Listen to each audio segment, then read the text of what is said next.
तो फ्रेंड्स, स्वागत है फिर से आपका अपना यूट्यूब चैनल स्टडी सेंटर में। मैं अभिजीत आनंद और आज मैं आप सभी को संविधान से संबंधित जो है 10 प्रश्न करवाने वाला हूं, जो कि पहला क्वेश्चन आपके स्क्रीन पे दिखाई दे रहा होगा, जो कि आईएएस में 1997 ईस्वी में पूछा गया था। ये जो है आपको पता ही चल रहा होगा, पहले ही जब आईएएस का क्वेश्चन दिया हुआ है तो अंदर में इसका और अंदर वीडियो में कौन सा चीज़ होगा तो देख लीजिए। पहला क्वेश्चन हम लोग का, हाँ, आप लोग ये वीडियो पूरा देखिएगा और आप लोग को बेहतरीन ढंग से समझ में आएगा और आपको इस 10 क्वेश्चन में बहुत ही सिलेक्टेड क्वेश्चन सब पढ़ाया जाएगा और आपको बहुत ही बेहतरीन तरह से समझ में आएगा और आप अपने दोस्तों को भी शेयर करें, क्योंकि आपके दोस्तों को भी समझ में आएगा और ये 10 क्वेश्चन आपके दोस्तों का भी काम आएगा। और हाँ, ये जो है 10 क्वेश्चन किसी एग्जाम में नहीं ही पूछा जाए, लेकिन कोई पूछ भी लेगा। ये 10 क्वेश्चन जो है महत्वपूर्ण है, सभी के जवान पर नहीं रहता है। कोई ये 10 क्वेश्चन जब कोई आदमी पूछ भी लिया तो आप आराम से फेस टू फेस इसको बता सकते हैं, भाई हम याद किए हैं अच्छे से, हमको अभिजीत सर बताए हैं। तो पहला क्वेश्चन हम लोग का, बी.आर. अम्बेडकर और महात्मा गांधी के मध्य सन 1932 ईस्वी में हस्ताक्षरित पुनः समझौता में प्रावधान था। पहला ऑप्शन है भारत के लिए डोमिनियन स्थिति बनाए जाने का, दूसरा है मुसलमानों के लिए पृथक निर्वाचन क्षेत्र का, तीसरा है निम्न वर्गों के लिए पृथक निर्वाचन क्षेत्र का और चौथा है निम्न वर्गों के लिए आरक्षण सहित संयुक्त निर्वाचन का क्षेत्र का। तो इसका सही आंसर होगा, आप लोग हमें जल्दी से कमेंट कीजिए, हम इसका आंसर बता दे रहे हैं आपको। इसका सही आंसर होगा निम्न वर्गों के लिए आरक्षण सहित संयुक्त निर्वाचन का। और इसका जो हम लोग व्याख्या पढ़ देते हैं, इसका जो डिस्क्राइब करके दे दिया हूँ मैं, और इसका जो है डिस्क्राइब में है, एक्सप्लेनेशन में कर दिया हूँ एक्सप्लेन। इसको पूरा पैक्ट अथवा पूना समझौता भीमराव अंबेडकर एवं महात्मा गांधी के मध्य पुणे की यरवादा सेंट्रल जेल में 24 सितंबर 1932 ईस्वी को हुआ था। अंग्रेज सरकार ने इस समझौते को सांप्रदायिक अधिनिर्णय, इसका दूसरा नाम है कम्युनल अवार्ड, में संशोधन के रूप में अनुमति प्रदान की। और इसका जो दूसरा मुख्य बिंदु है, समझौते में दलित वर्ग के लिए पृथक निर्वाचन मंडल को त्याग दिया तथा लेकिन दलित वर्ग के लिए आरक्षित सीटों की संख्या प्रांतीय विधानमंडलों में 71 से बढ़ाकर 147 और केंद्रीय विधायक में कुल सीटों की 18% कर दी गई। जो है ये क्वेश्चन बहुत ही महत्वपूर्ण है, जो कि आईएएस के एग्जाम में पूछा गया क्वेश्चन बहुत ही टफ होता है, जो कि बहुत ही महत्वपूर्ण है। और अगला क्वेश्चन है, वह कौन सा अधिनियम था जिसने भारत के सत्ता ब्रिटिश ईस्ट इंडिया कंपनी से ब्रिटिश क्राउन में स्थानांतरित की थी। पहला ऑप्शन है, जो कि एसएससी 2020 में पूछा गया है। पहला ऑप्शन है भारत सरकार अधिनियम 1883, भारत सरकार अधिनियम 1935, भारत सरकार अधिनियम 1947, भारत सरकार अधिनियम 1858। तो इसका सही आंसर कौन सा होगा, जल्दी से कमेंट कीजिए हम लोग को। तो इसका सही आंसर होगा भारत सरकार अधिनियम 1858 ईस्वी। तो इसका हम लोग व्याख्या पढ़ देते हैं। अगस्त 1858 में ब्रिटिश संसद ने एक अधिनियम पारित किया, जिसके तहत भारत का शासन ईस्ट इंडिया कंपनी से छीनकर क्राउन यानी कि महारानी को दे दिया गया। क्राउन का अर्थ समझ गए हैं, महारानी। इस समय विक्टोरिया ब्रिटेन की महारानी थी। इस एक्ट को भारत सरकार अधिनियम 1858 की संज्ञा दी गई। ये जो है क्वेश्चन बहुत ही महत्वपूर्ण है, जो कि एसएससी 2020 में पूछा गया था क्वेश्चन। और हाँ, ये क्वेश्चन आप लोग बहुत ही अच्छे से याद कीजिएगा। और तीसरा क्वेश्चन हम लोग का है, डेस्कटॉप पे आपको हम दिखा रहे हैं आपके स्क्रीन डेस्कटॉप पे। और हम लोग का तीसरा क्वेश्चन है, निम्नलिखित में से किस अधिनियम द्वारा भारत के गवर्नर जनरल को अध्यादेश जारी करने की शक्ति प्रदान की गई है। यानी कि हम लोग जो है भारत सरकार अपने गवर्नर जनरल को किस अध्यादेश के द्वारा जो है शक्ति प्रदान किए हैं कि आप जो है अध्यादेश जारी कर सकते हैं हम लोग अपना लोग। तो इसका जो है पहला ऑप्शन है चार्टर एक्ट 1833, भारतीय परिषद अधिनियम 1861, भारतीय परिषद अधिनियम 1892, भारतीय परिषद अधिनियम 1909 सॉरी। तो इसका सही आंसर कौन सा होगा जल्दी से आप लोग हमें कमेंट कीजिए। तो इसका सही नियम होगा, इसका सही आंसर होगा बी, भारतीय परिषद अधिनियम 1961। और जो है इसका हम लोग व्याख्या पढ़ लेते हैं, एक्सप्लेनेशन पढ़ लेते हैं हम लोग। इसका जो व्याख्या, भारतीय परिषद अधिनियम 1861 भारत के संवैधानिक इतिहास की एक युगांतकारी तथा महत्वपूर्ण घटना है। यह मुख्य रूप से दो कारणों से विशेष है। एक तो यह कि इसने गवर्नर जनरल को अपनी विस्तारित परिषद में भारतीय जनता के प्रतिनिधित्व को नामजद करके उन्हें विधायी कार्य से संबंधित करने का अधिकार प्रदान दिया। सॉरी यहाँ पे दिया ना होगा, प्रदान किया होगा। तथा दूसरा यह है कि इसने गवर्नर जनरल की परिषद की विधायी शक्तियों का विकेंद्रीकरण कर दिया, जिससे बम्बई, जो कि अभी मुंबई है, बम्बई नहीं मुंबई, और मद्रास की सरकारों को भी विधायी शक्ति प्रदान की गई। ये जो है आप लोग को बहुत ही क्वेश्चन है यूपीएससी, यूपी पीसीएस, यूपी जो है ना, यूपी पीसीएस जो है, ये जो है बहुत ही टफ क्वेश्चन, जो कि 1997 ईस्वी में यूपी पीसीएस में पूछा गया था। तो हम लोगों का चौथा क्वेश्चन आएगा, हाँ चौथा क्वेश्चन आएगा हम लोग का अब डेस्कटॉप पे। और ये क्वेश्चन जो आप लोग बहुत ही बेहतरीन तरह से याद कीजिएगा, ताकि कोई भी पूछे तो फटाक से बता दीजिए उसको फेस टू फेस, हाँ हमको अभी सर बताए थे, हमको हम कैसे भूल जाएंगे। तो चलिए हम लोग का चौथा क्वेश्चन अब। तो चौथा क्वेश्चन कौन सा है, तो जो कि एनडीए 2020 में पूछा गया था। हम आपको बता दिए थे शुरू का क्वेश्चन देखिए हिलिएगा नहीं, क्योंकि बीच में भी क्वेश्चन हिलाने वाला है, ज़्यादा हिलाने वाला है। तो चौथा क्वेश्चन है हम लोग का, यह सिद्धांत की स्वतंत्र भारत के लिए नए संविधान को तैयार मुख्यतः इसका जो है, यद्यपि अकेले नहीं खुद स्वयं भारतीय की जिम्मेवारी होनी चाहिए, पहले बार निम्नलिखित में से किस एक में स्वीकार किया था जी। हम आपको फिर से क्वेश्चन जो है एक बार रिपीट कर देते हैं। यह सिद्धांत कि स्वतंत्र भारत के लिए नए संविधान को तैयार करना मुख्यतः खुद भारतीयों की जिम्मेवारी होनी चाहिए, पहली बार निम्नलिखित में से किस एक में स्वीकार किया गया था। ये जो है कौन सा अधिनियम है, जो कि अभी हमने क्वेश्चन पढ़ा।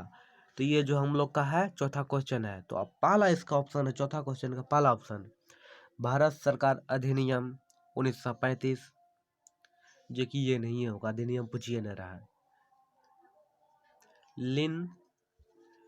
लिथगो का अगस्त प्रस्ताव, क्रिप्स प्रस्ताव, कैबिनेट मिशन। तो इसका सही आंसर कौन सा होगा जल्दी से आप लोग हमें कमेंट कीजिए जल्दी से। तो इसका सही आंसर होगा लिथगो का अगस्त प्रस्ताव। तो इसका हम लोग व्याख्या पढ़ लेंगे, अब व्याख्या पढ़ लीजिए। यह सिद्धांत कि स्वतंत्र भारत के लिए एक नए संविधान का निर्माण मुख्य रूप से होनी चाहिए, भारतीयों की जिम्मेवारी होनी चाहिए कि यह पहली बार वायसराय लिथगो के प्रस्ताव में स्वीकार किया गया था। यह 8 अगस्त 1940 को बनाया गया था। इसने एक सलाहकार युद्ध परिषद की स्थापना के अलावा वायसराय की कार्यकारी परिषद के विस्तार को भी पेशकश की। हालांकि कांग्रेस पार्टी ने प्रस्ताव को अस्वीकार कर दिया। क्योंकि इसने प्रस्तुत का दर्जा प्रदान किया था। अब जो अपना सब कागज देगा, डॉक्यूमेंट कीजिएगा, लीगल डॉक्यूमेंट देगा तो आप कौन सी कर सकते हैं उसको। तो ये क्वेश्चन हालांकि आपको बहुत ही क्वेश्चन एनडीए है, जो एनडीए में पूछा गया तो 2020 में, हालांकि आपको बहुत ही अच्छे तरह से समझ में आया होगा और हम अच्छे तरह से आप लोग को समझाने का प्रयास करते हैं। और आपको जहाँ पर समझ में नहीं आता आप हमें कमेंट कीजिए। तो चलिए हम लोग का पांचवा क्वेश्चन, कौन सा क्वेश्चन, तो पांचवा क्वेश्चन आपके स्क्रीन पर देख लीजिए। पांचवा क्वेश्चन है, रेगुलेटिंग एक्ट पारित किया गया था जो कि यूपीपीसीएस, जो कि यूपीपीसीएस का जो पहले एक क्वेश्चन बता दिए हैं हम, और दूसरा क्वेश्चन यूपीपीसीएस का जो 1994 ईस्वी में पूछा गया था, 1994। तो इसका क्वेश्चन है, रेगुलेटिंग एक्ट पारित किया गया। रेगुलेटिंग एक्ट जो है इसमें जो है इसमें पूछ रहा है कब पारित किया गया था। जिसको पता वो लोग हमें जल्दी से आंसर भेजे। तो पहला ऑप्शन है 1773 ईस्वी में, दूसरा है 1771 ईस्वी में, तीसरा है 1785 ईस्वी में और चौथा है 1793 ईस्वी में। तो हम लोगों का आंसर होगा 1773 ईस्वी में। तो इसका चलिए हम लोग व्याख्या पढ़ लेते हैं।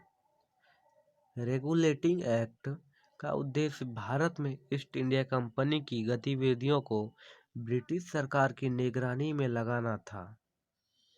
रेगुलेटिंग एक्ट का उद्देश्य भारत में, रेगुलेटिंग एक्ट का उद्देश्य बता रहे हैं हम आपको, भारत में ईस्ट इंडिया कंपनी की गतिविधियों को ब्रिटिश सरकार की निगरानी में लाना था। यानी कि जो है ना ईस्ट इंडिया कंपनी की गतिविधियां, ईस्ट इंडिया कंपनी था जो कि भारत में था, उसका जो है उसमें कौन कौन सा चीज, कौन चीज कहाँ पे बढ़ रहा हो रहा है, कौन चीज कर रहा है, कौन चीज नहीं कर रहा है, ब्रिटिश सरकार की निगरानी में लगा था ये रेगुलेटिंग एक्ट। इसके अतिरिक्त कंपनी की संचालन समिति में आमूलचूल परिवर्तन करना तथा कंपनी के राजनीतिक अस्तित्व को स्वीकार कर उसके व्यापारिक ढांचे को राजनीतिक कार्यों के संचालन योग्य बनाना भी उसका उद्देश्य था। और जो है कंपनी की जो है ना जैसे कि सारा फंडा था, जैसे कि जो भी था वहाँ का कार्य का, वहाँ का जो है कार्य करने का जो भी समिति था वहाँ पे जो है ना राजनीतिक दौर से, यानी कि राजनीतिक कार्यों के संचालन योग्य जो है ना जो राजनीतिक में माहिर था वहाँ पर उसको नौकरी पर दिलवाना चाहता था। इस अधिनियम को 1773 ईस्वी में ब्रिटिश संसद ने पास किया तथा 1774 ईस्वी में इसे लागू कर दिया। 21 साल में लागू कर दिया और 21 साल में चालू बने हुए किया था, 21 साल में चालू कर दिया। कितना चालू है, चालू है मतलब चालू कर दिया। तो हम लोग का छठा क्वेश्चन है जो कि यूपीपीसीएस में, इसमें हम यूपीपीसीएस का बहुत ही शानदार तरीके से बता रहे हैं हम आपको। और भारत के गवर्नर जनरल, ये जो कि छठा क्वेश्चन है, भारत के गवर्नर जनरल को किस एक्ट के द्वारा अपनी समिति के निर्णय को अस्वीकार करने का अधिकार मिला है। यानी कि भारत के गवर्नर जनरल, हाँ भारत के गवर्नर जनरल, यानी कि जो है कोई भी एक्ट जो है, कोई भी नियम जो है, कोई भी नियम गलत लग रहा है, भारत के गवर्नर जनरल को कौन सा अधिनियम से जो है उसको अधिकार है कि उस एक्ट को, यानी कि उस निर्णय को अस्वीकार करे कि हमको ये स्वीकार नहीं है, ये चीज़ अच्छा नहीं है। इसका भी हम लोग जो है अपने गवर्नर जनरल को जो है इसका भी हम लोगों ने अधिनियम बना के दिया है। और जो कि ये क्वेश्चन जो है यूपीपीसीएस 1990 ईस्वी में पूछा गया था। जो कि क्वेश्चन है 1773 का रेगुलेटिंग एक्ट, दूसरा ऑप्शन है 1784 का पिता इंडिया एक्ट, और तीसरा है 1786 का अमेंडमेंट एक्ट, और चौथा है 1883 का चार्टर एक्ट। इसका सही आंसर कौन सा होगा, जल्दी से आप लोग हमें कमेंट कीजिए। तो इसका सही आंसर होगा 1786 का अमेंडमेंट एक्ट। इसका हम लोग व्याख्या पढ़ लेते हैं। 1786, 1793 का चार्टर एक्ट अधिनियम पीठ ने 1786 का अधिनियम पारित करवाया था नहीं, यह करवाया, जिसका प्रमुख उद्देश्य कॉर्नवालिस को भारत के गवर्नर जनरल के पद के लिए तैयार किया था। इस अधिनियम के तहत मुख्य सेनापति की शक्तियां भी गवर्नर जनरल में निहित कर दी गई थी। और हम लोगों का अब 7वां क्वेश्चन आएगा। तो चलिए 7वां क्वेश्चन है, महारानी विक्टोरिया को भारत की समग्र साम्राज्ञी नियुक्त किया गया था। यानी कि जो 38वीं बीपीएससी क्वेश्चन में, बीपीएससी के एग्जाम में 1992 ईस्वी में पूछा गया था। ये महारानी विक्टोरिया को भारत की साम्राज्ञी नियुक्त किया गया था। कब कब कब किया गया था? चलिए आप लोग हमें कमेंट कीजिए।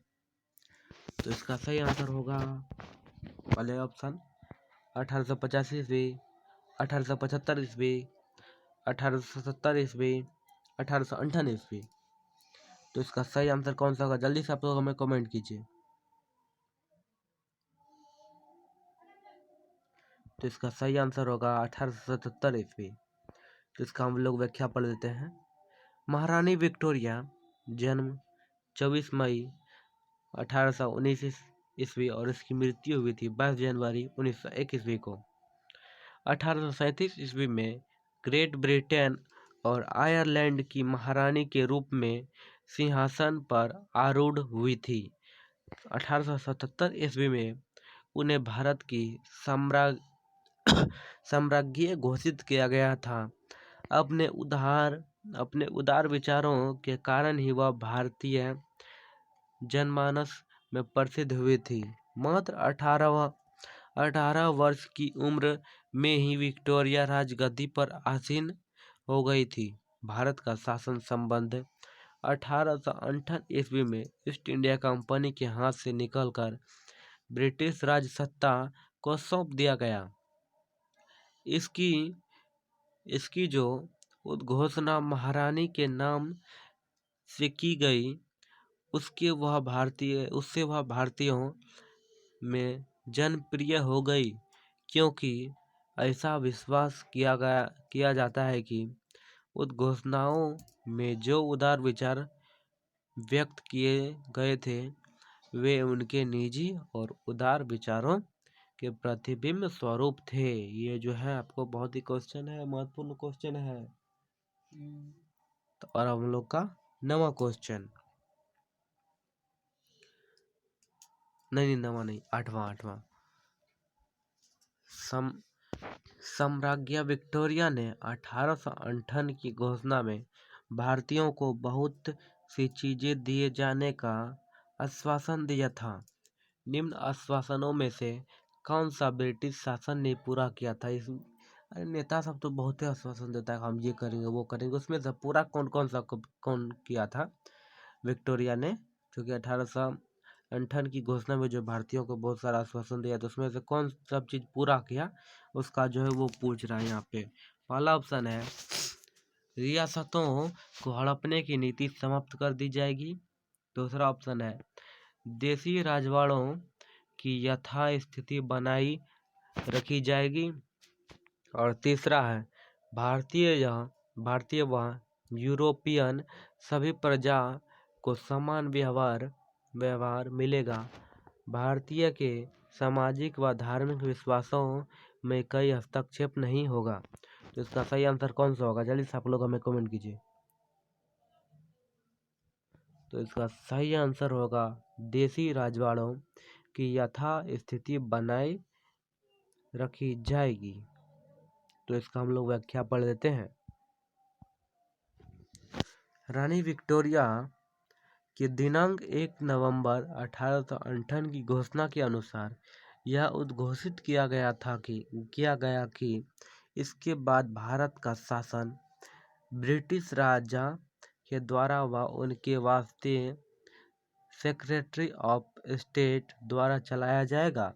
गवर्नर जनरल को वायसराय की पदवी दी गई, जिसका अर्थ था कि वह राजा का प्रतिनिधि था। और हम लोगों का अब 9वां क्वेश्चन आएगा।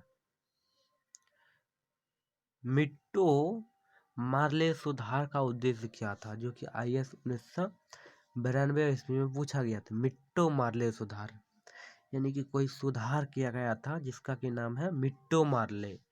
मिट्टो मार्ले सुधार का उद्देश्य क्या था?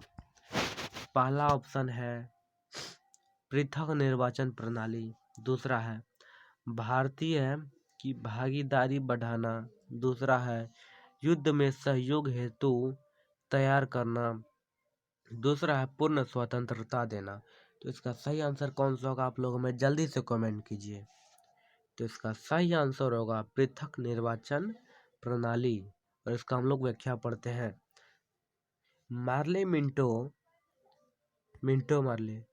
मार्ले सुधार का मुख्य उद्देश्य उदारवादियों को दिग्भ्रमित कर राष्ट्रवादियों में फूट डालना तथा सांप्रदायिक निर्वाचन प्रणाली को अपनाकर राष्ट्रीय एकता को विनष्ट करना था। और हम लोगों का 10वां क्वेश्चन, जो कि अंतिम क्वेश्चन है हम लोगों का, मार्ले मिंटो सुधार बिल किस वर्ष में पारित किया गया था? जो कि मार्ले मिंटो जो है वहाँ पे, सॉरी मिंटो मार्ले हो गया था। मार्ले मिंटो सुधार जो है मार्ले मिंटो बिल किस वर्ष जो है पारित किया गया था? तो इसका सही आंसर कौन सा होगा, आप लोगों में कमेंट कीजिए। इसका हम आपको पहले ऑप्शन दे रहे हैं। पहला ऑप्शन है 1905 ईस्वी, दूसरा है 1909 ईस्वी में, और तीसरा है 1911 ईस्वी, और चौथा है 1920 ईस्वी। तो इसका सही आंसर होगा 1909 ईस्वी में, और इसका हम लोग व्याख्या पढ़ लेते हैं। भारत परिषद अधिनियम 1909, भारत परिषद अधिनियम 1919, जिसका कि इंग्लिश में है ट्रांसलेट किया गया है इंडियन काउंसिल एक्ट 1919 यानी कि 1909। यह मार्ले मिंटो सुधार भारत परिषद अधिनियम 1919 यानी कि इसका भी इंग्लिश है इंडियन काउंसिल एक्ट 1909 को मार्ले मिंटो सुधार के नाम से भी जाना जाता है, क्योंकि इस समय मार्ले भारत सचिव एवं लॉर्ड मिंटो वायसराय थे। यानी कि नाम में रख दिया मार्ले मिंटो।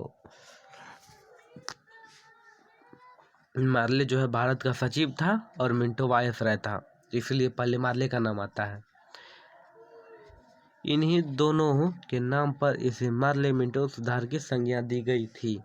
और हाँ, आप लोग को यदि ये वीडियो बहुत ज़्यादा पसंद आया होगा, और हमें आशा है कि आप लोग को बहुत ज़्यादा पसंद ही आया होगा, क्योंकि हम पढ़ाई इतने बेहतरीन तरीके से आप लोग को। और हाँ, अगर ये वीडियो आप सभी को पसंद आया हो तो वीडियो को लाइक करें, शेयर करें और कमेंट कीजिए कि सर हमको अच्छा लगा वीडियो, और अगली बार आप इस टॉपिक पे वीडियो बनाइए, हमको बहुत ही बेहतरीन होगा पढ़ने में। तो आप हमको कमेंट कीजिए, हम आपको निश्चित तरह से पढ़ाएंगे वो टॉपिक। और हाँ, आप लोग यदि हमारे चैनल पर नए हैं तो चैनल को सब्सक्राइब कीजिए और बेल आइकन को दबाना ना भूलें, ताकि हमारा जो भी वीडियो बने सबसे पहले आप तक नोटिफिकेशन पहुंचे। धन्यवाद।